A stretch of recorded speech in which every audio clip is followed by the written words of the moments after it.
Boa tarde, turma. E aí? Como é que vocês estão? Estou vendo aqui pelo menos 7 alunos.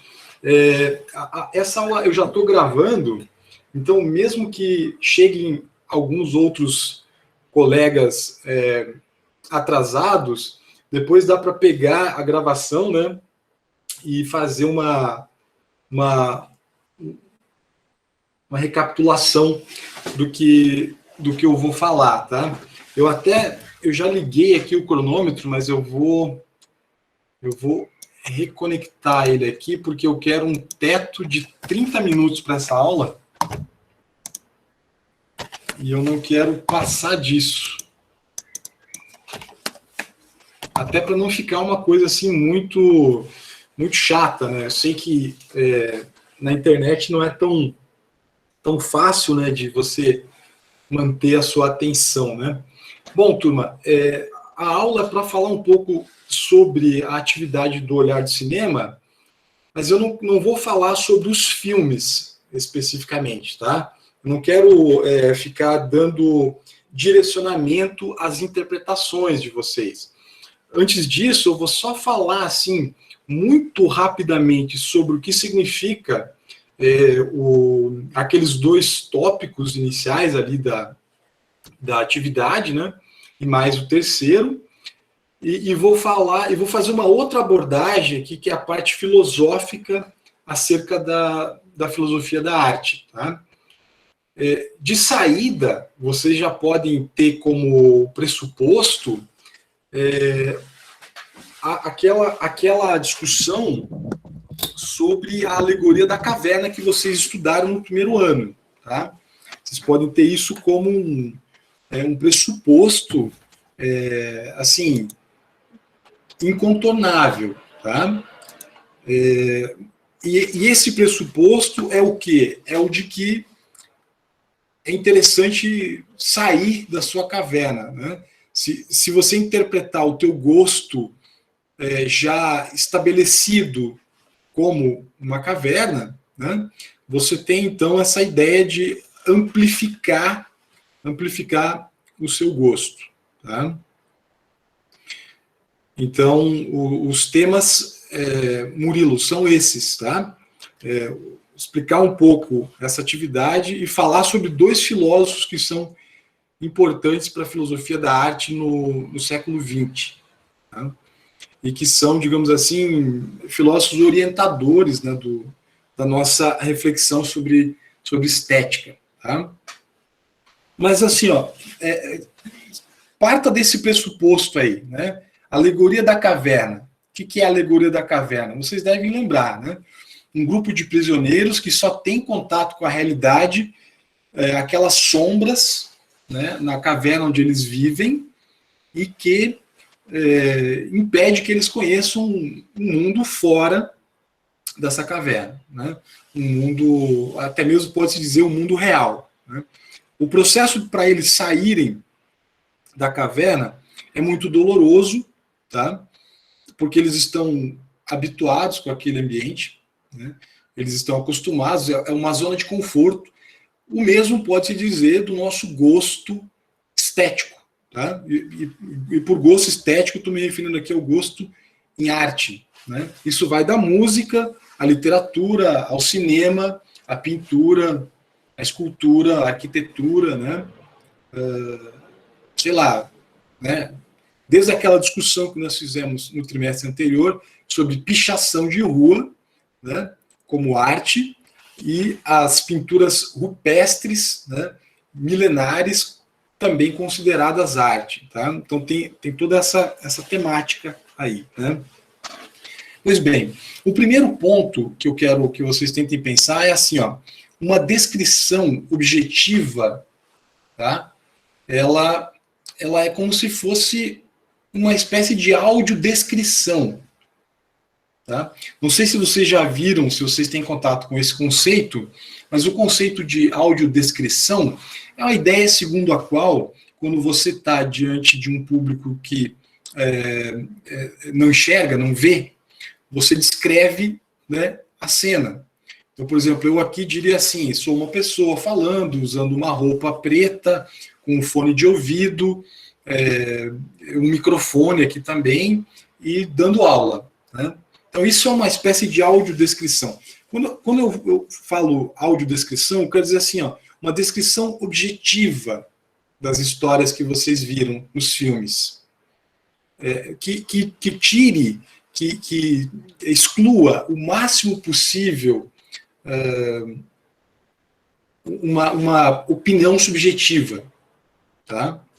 Então, essa é a ideia. Né? Com objetividade, você descreve uma história, né? Um começo, meio e fim, sinteticamente, e que não pode ser a sinopse, né? Porque vocês sabem que isso não é o exercício. A segunda parte daquela tarefa é um apontamento de temas, assuntos, temáticas que aparecem.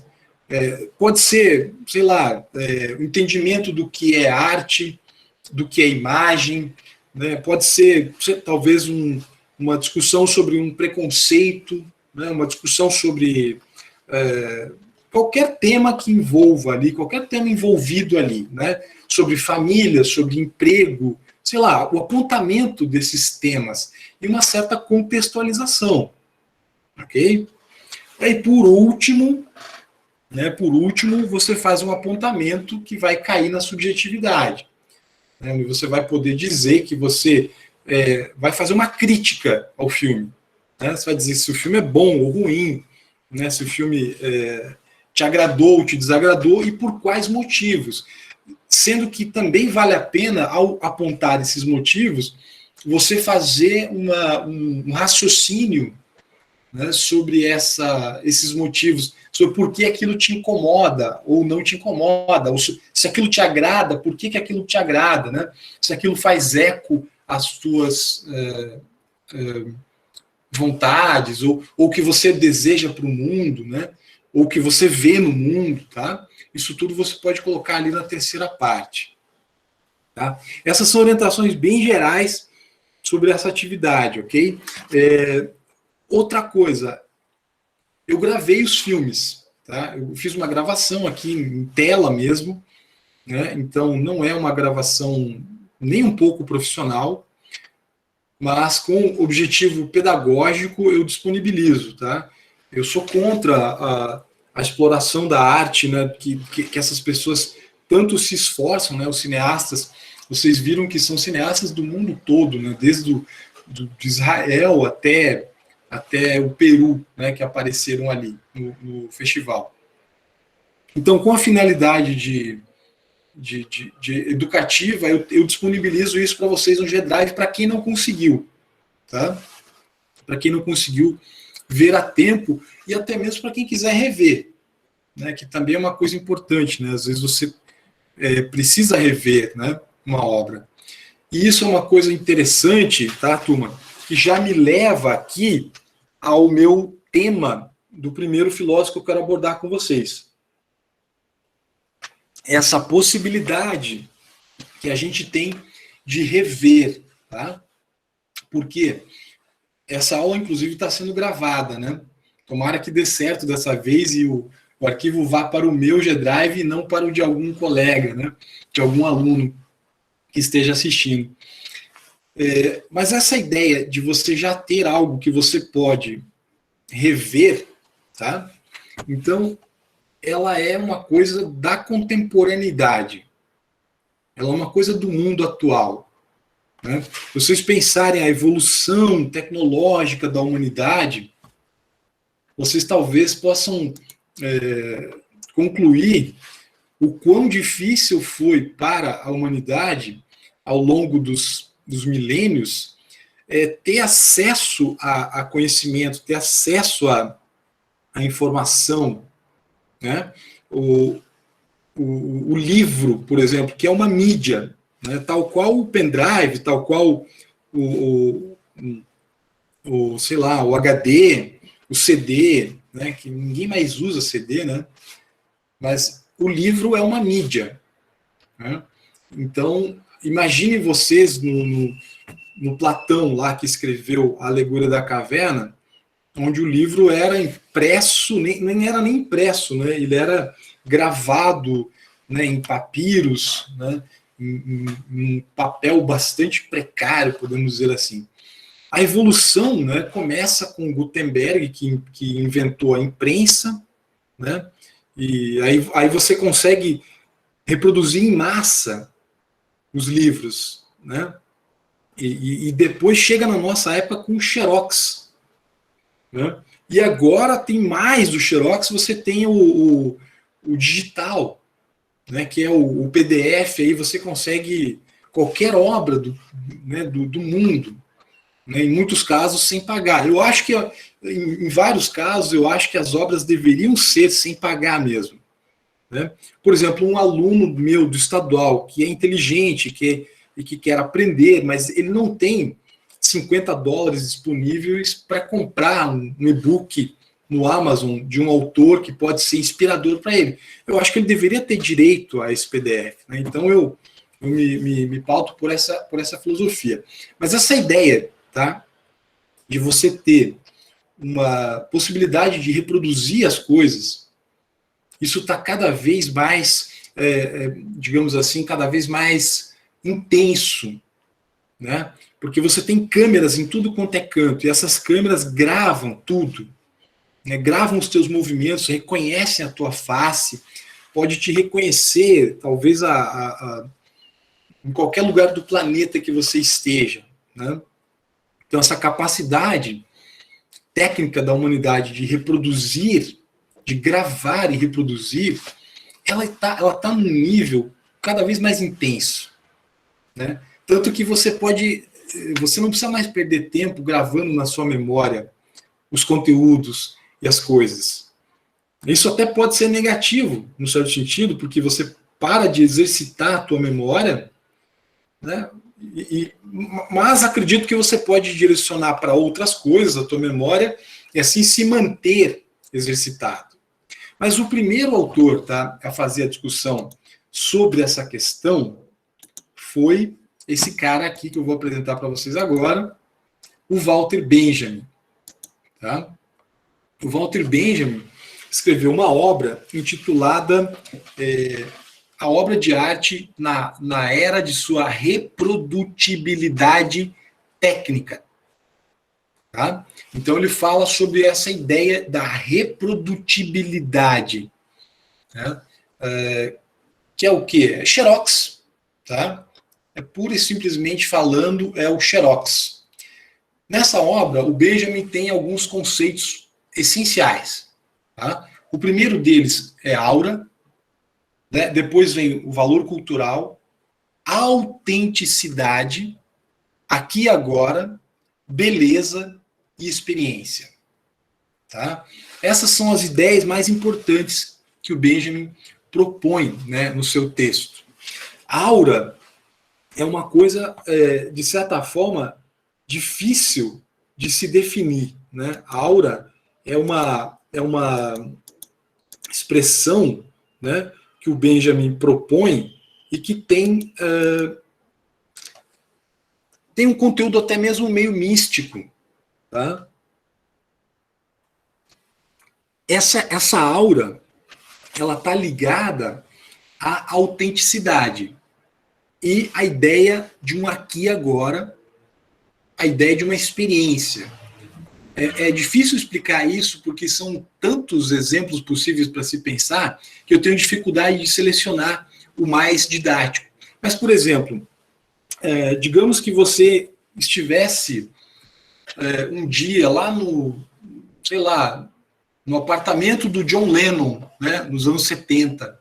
Você e ele pega o violão, né, e toca uma música para você. Tá? Aquilo ali é um momento único, né, um momento singular. O Benjamin, de certa forma, está dizendo assim, existe uma aura naquele momento. Né? Você e John Lennon, não sei se vocês gostam desse artista, é um artista que eu gosto, né? Agora, recentemente, ele completou 80 anos, né? Ele morreu, se não me engano, em 1980, e ele estaria para completar 80 anos agora, se não me engano. Vocês sabem, ele era dos Beatles, né? E foi assassinado por um fã em Nova York, tá? Um músico consagrado, assim, tem várias canções lindas, né? Imagine é uma música dele onde ele fala sobre um mundo com mais paz, né? Com mais solidariedade, e tal. Enfim, meu ponto não é a obra dele, pode ser qualquer artista que você goste, que você considere assim com um grande valor, tá?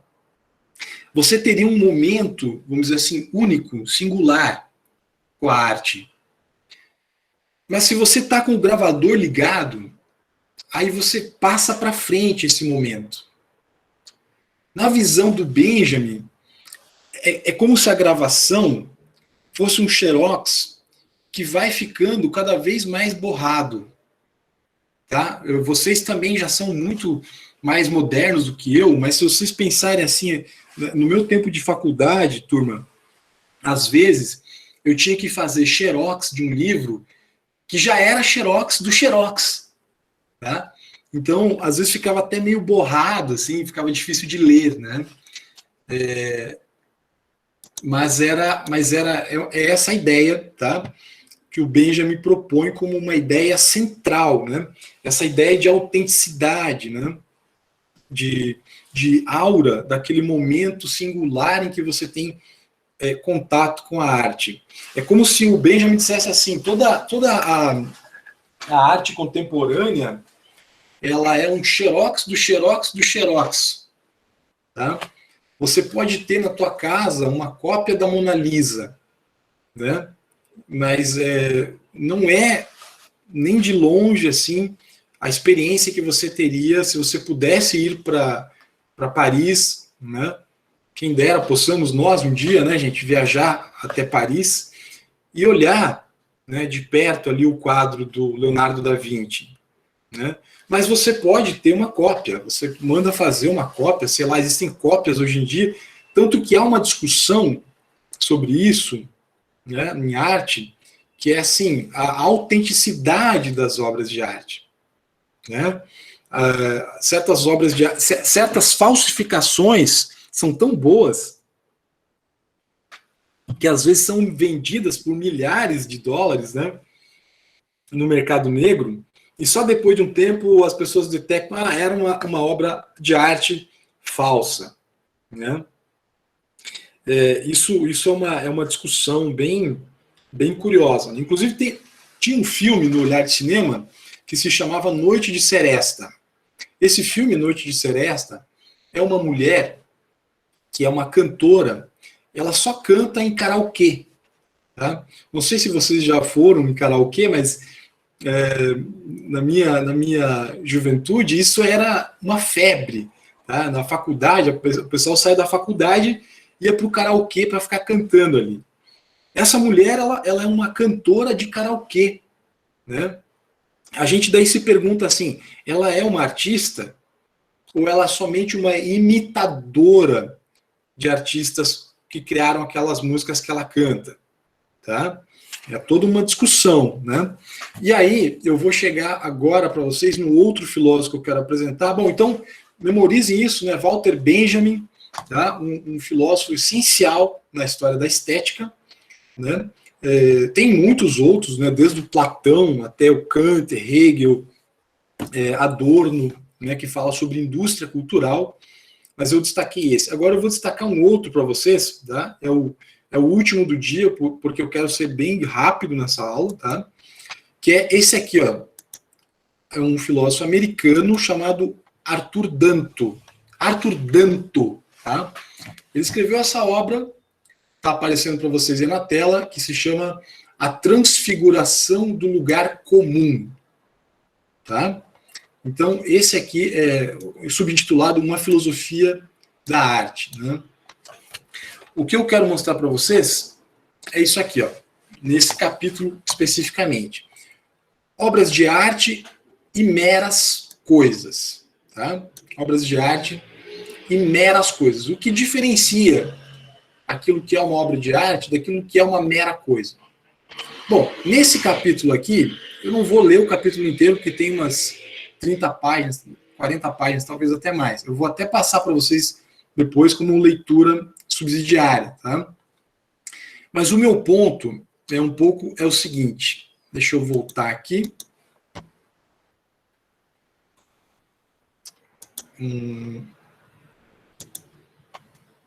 Meu ponto é o seguinte. Olha só. Vocês estão vendo aí, né?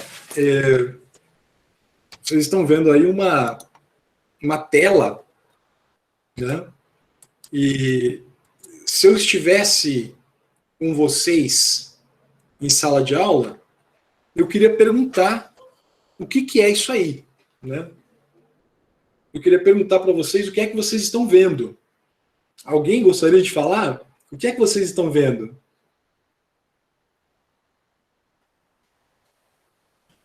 Ou escrever? Deixa eu ver se tem algo escrito aqui no chat. Professor, eu não sei se eu estou muito equivocada, ou isso é tipo uma lombada de livro? Uma lombada de livro? Você viu uma lombada de livro? É, quando abre o livro, sabe? Tipo as duas capas e deixa reto. Uhum. Eu também acho que é quase a mesma coisa. Ou se não, uma parede. Tá, vamos lá. Legal. Agora faz uma descrição objetiva para mim. O que você está vendo apenas? Só me fala o que aparece. Não o que você sente, só o que aparece aí. Uma tela vermelha. Uhum. Alguém pode dizer mais alguma coisa? É basicamente isso, né? Uma tela vermelha. Né? É difícil até de descrever com mais detalhes isso aí, né? Para vocês agora pensarem, puxa vida, tá tocando meu interfone aqui, e não tem ninguém em casa, gente, eu vou interromper um minutinho para atendê-los, tá? Só um minuto, por favor.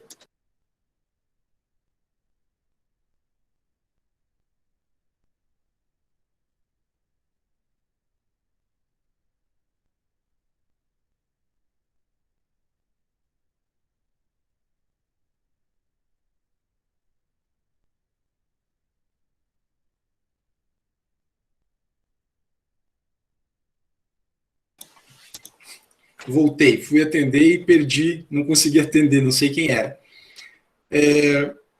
Vamos lá, turma. O Danto vai fazer o seguinte experimento. Deixa eu mostrar para vocês aqui. O Danto vai fazer o seguinte experimento.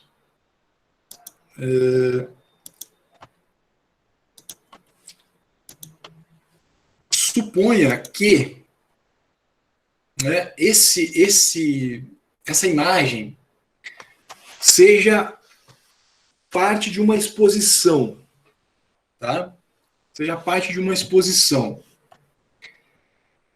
E o primeiro... Poxa vida, turma. Me perdoem, eu vou...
Pronto, resolvido.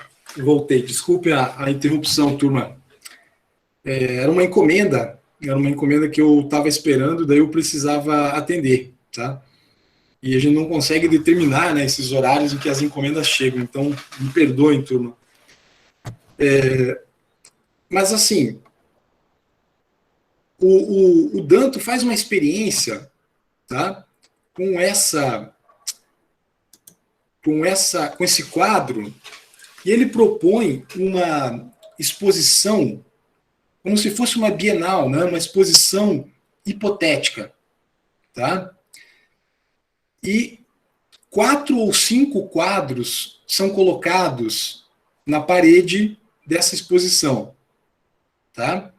Só que esses 4, ou 5, ou 6, o número não me recordo exato, eles são a mesma imagem. Tá? Eles são essa imagem aqui. Tá? São simplesmente isso. Né? E aí, ele coloca legendas diferentes, tá? Para cada uma delas. Então, num caso, ele coloca a legenda de que esse quadro representa a passagem dos judeus pelo Mar Vermelho. Vocês sabem, né? Vocês leram o Antigo Testamento e vocês sabem que tem aquela passagem em que os judeus atravessam o mar. Moisés, ele abre o mar, né? Para que os judeus possam fugir, né? Todo mundo, eu acho que é cristão ou católico, né? Mesmo quem não é, como eu que sou ateu, também conhece essa história, né? Então ele diz, o primeiro quadro é isso. Só que a pintura representa o mar depois que os judeus já passaram. Então ele representa os soldados romanos afogados no Mar Vermelho. Vejam que coisa maluca, né? Essa seria uma primeira legenda, né? A segunda seria, então, o título do quadro seria o Mar Vermelho, né? A segunda seria o estado de espírito de Kierkegaard, um filósofo dinamarquês. Então, essa imagem representaria o Kierkegaard, digamos assim, que chegou no fim da vida dele, e a vida dele é como se fosse um vazio, como se fosse um nada. E é só aquela imagem vermelha que não diz nada. Né? A terceira opção seria intitulada Nirvana. E o mesmo quadro significaria alguma coisa ligada ao budismo, que é aquela espécie de nada, né? que representa o silêncio calmante que o budismo quer alcançar no Nirvana. Deixa eu ver se tem aqui uma observação.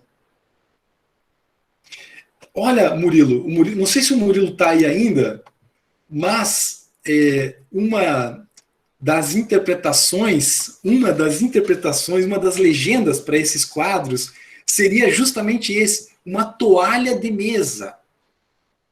Tá? Uma toalha de mesa.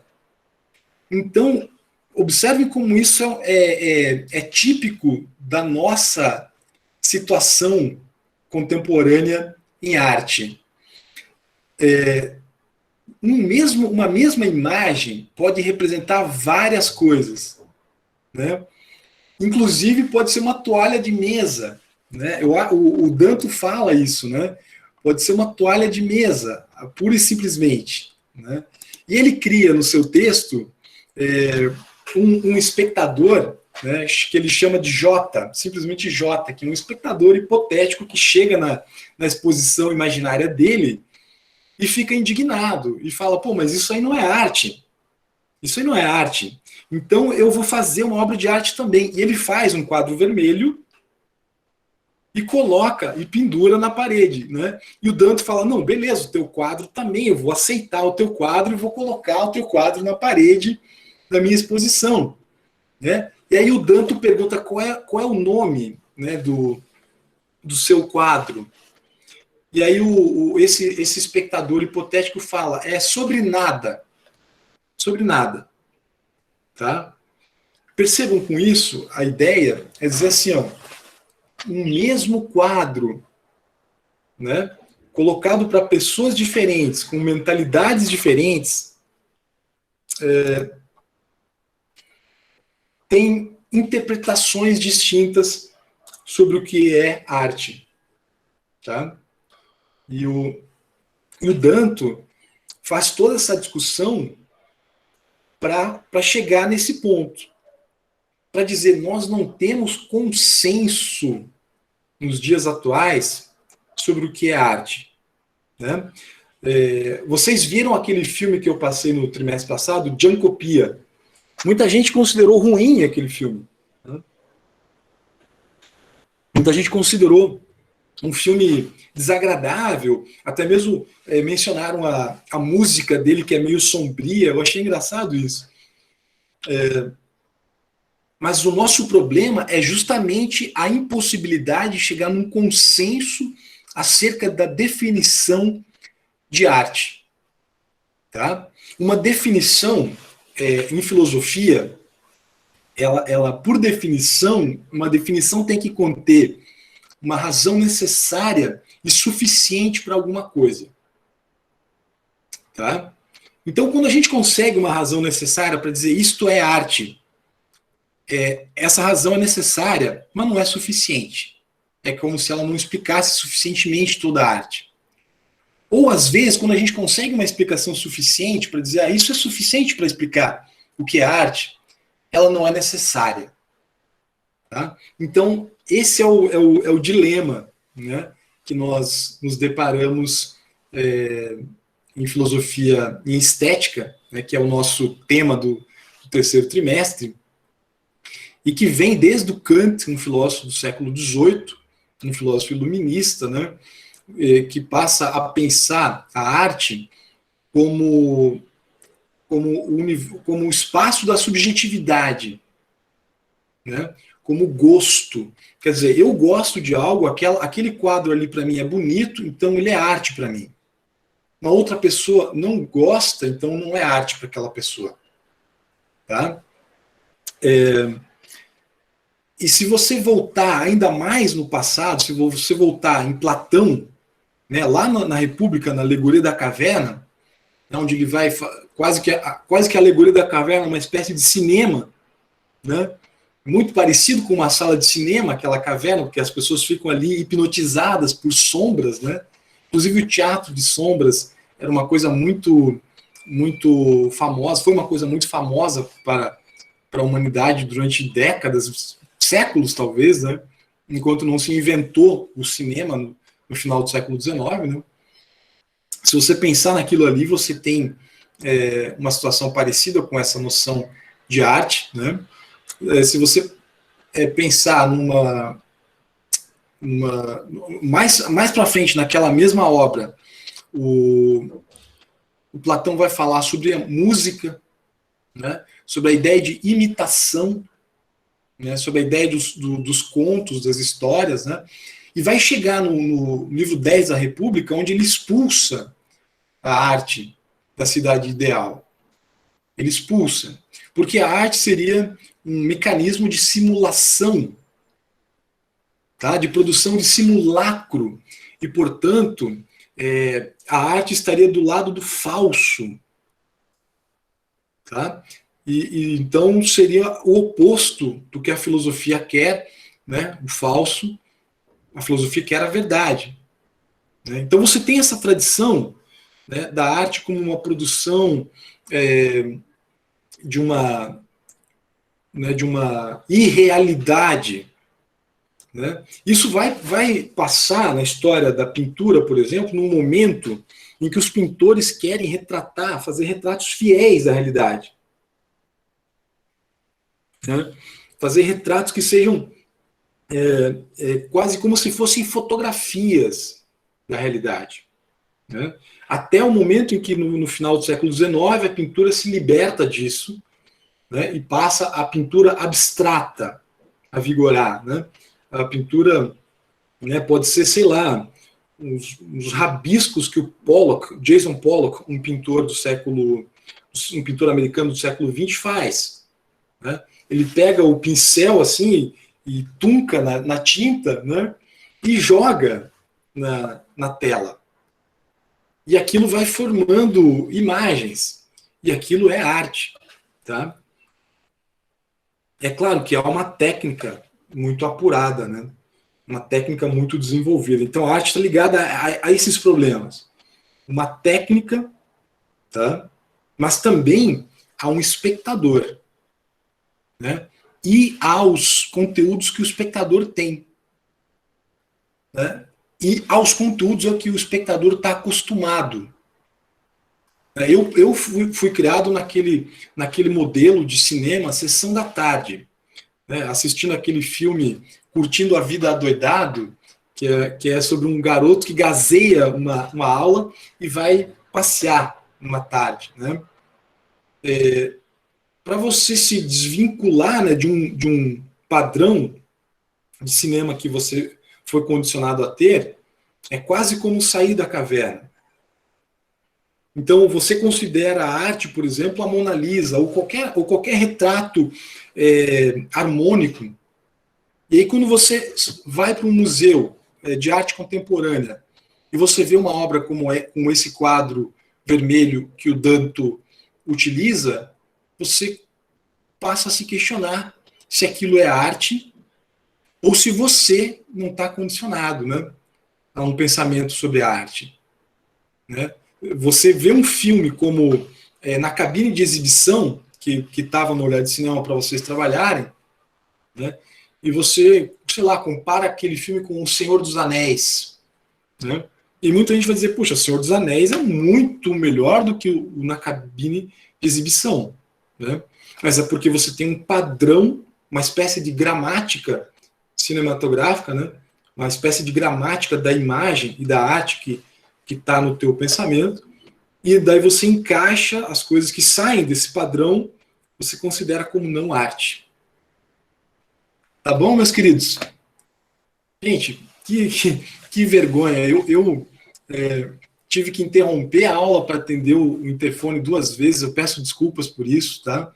Hoje a ideia é apenas introduzir vocês a esses 2 filósofos, o Benjamin e o Danto. Se vocês tiverem alguma pergunta, embora já tenha passado o nosso tempo, tá? Hermenêutica, Ana Clara perguntou aqui sobre hermenêutica, né? Hermenêutica é interpretação, né? Normalmente a hermenêutica está mais ligada à interpretação de textos, ok? Mas você também pode aplicar o conceito de hermenêutica, sem dúvida nenhuma, à arquitetura, à pintura, ao cinema, à música. Quando você escuta uma música, né? Por exemplo, eu estava escutando agora há pouco Carmen, né, a Habaneira, do Bizet, né, que é uma música consagrada. Mas se eu colocar, sei lá, Pena Branca e Chavantinho, né, ou MC Caveirinha, né, eu tenho que dizer que eu tenho que fazer uma hermenêutica também, eu tenho que saber ler né, esses artistas nos seus contextos. Tá? Então, com certeza, isso tem a ver com hermenêutica, tá, Ana? Claro que não. Não. Você né, pode... vivemos numa sociedade livre, por enquanto, né? Então você pode gostar de qualquer filme. A ideia é que você tenha capacidade, que você tenha alfabetização, né, para você conseguir ler filmes diferentes daqueles que você gosta. Não significa gostar, mas ler é entender. Né? Até mesmo para dizer que aquele filme que você não gosta tem uma coisa muito boa, mesmo você não gostando. Né? Tem uma mensagem muito boa, mesmo você não gostando. Né? Sei lá, alguns filmes do Bergman, que é um cineasta sueco, um clássico cult do cinema, eu não gosto. Eu não gosto, gente. E eu gosto de todo tipo de cinema, mas alguns filmes do Bergman eu não gosto. Entretanto, eu tenho que admitir que tem uma mensagem, tem um significado importante ali. Tá? Não sei se eu consegui responder a pergunta. Deixa eu ver se tem mais alguma aqui.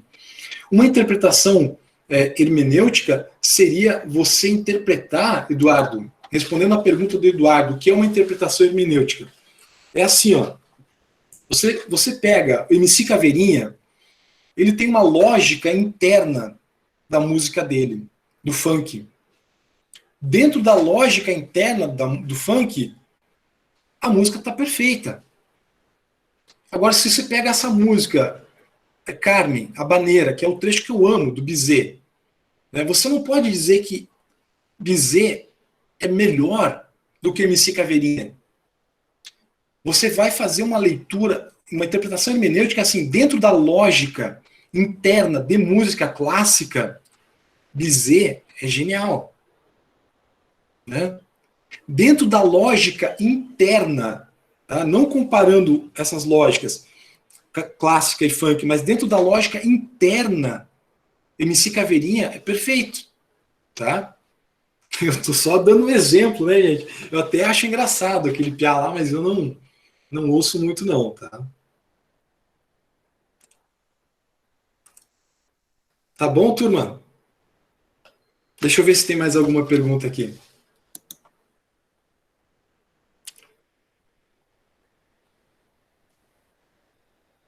Legal. É isso aí, Daniela. Né? Eu gosto do rap das armas, tá? Mas eu não vou cantar aqui não, porque eu já paguei muito mico nessa aula tendo que atender o interfone. Gente, passei 10 minutos do meu teto, né? Isso aqui foi uma aula bem atrapalhada, mas assim, para vocês terem uma ideia, tá? Básica. Walter Benjamin, Xerox, né? É o primeiro filósofo a pensar nessa ideia da arte que você tem, uma obra de arte fabulosa no imã de geladeira da tua casa. Então, é massificação. Tá? Isso é Walter Benjamin. Arthur Danto, que é um alemão, tá? Um filósofo alemão. Arthur Danto, filósofo americano. A discussão sobre o que é uma obra de arte, ela não tem mais consenso. Lembrem do experimento ali do quadro vermelho. Pode ser até o que o Murilo falou, que inclusive o Danto fala, né? Um pano de prato. Ok? Mas isso depende muito do olhar de quem olha, né, do vocabulário que essa pessoa tem e até mesmo da caverna a que ela está presa. Tá bom, turma?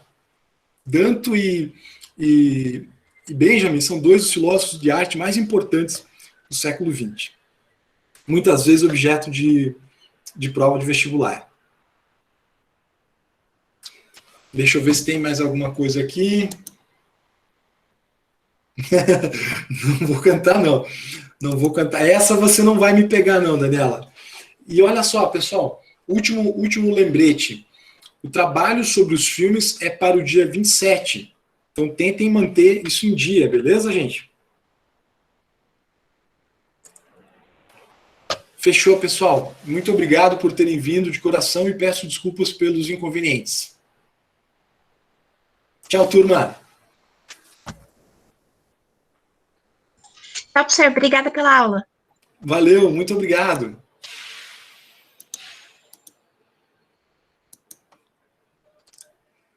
E a gravação aqui vai ficar no G-Drive da Raquel. Raquel, você está aí ainda? Eu não sei se ela está ainda, mas eu vou ter que falar com ela para pegar a gravação, mas acho que essa gravação talvez seja descartável. Tchau, turma. Abraço.